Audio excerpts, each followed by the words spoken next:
السلام عليكم. في الفيديو ديال اليوم غنشوفوا شنو هما ثلاثة الشروط اللي دارت الدولة المغربية باش تقد تستافد من الدعم المالي باش تشري السكن الاقتصادي. الشرط الأول فيه ثلاثة د الحوايج. أول حاجة خصك تكون عندك الجنسية المغربية، يعني خصك تكون مغربي.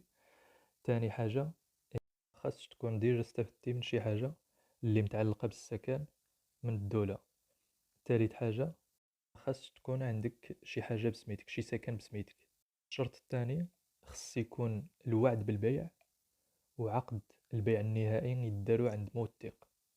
الشرط الثالث خص يكون في العقد البيع النهائي باللي نتايا غتلتزم لمدة 4 سنين ابتداء من تاريخ إبرام العقد النهائي، باللي هذيك الدار يلا غتسكن فيها وصافي، ما عندكش الحق تصرف فيها يعني تكريها ولا تبيعها.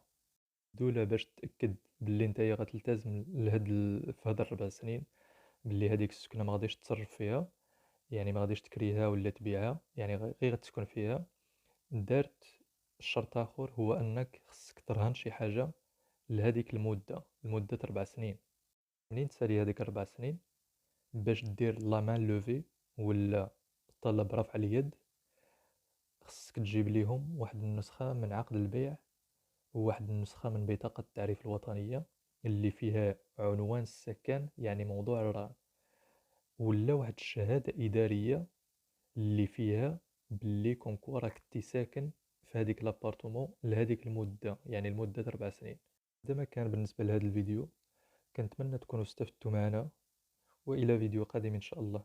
والسلام عليكم.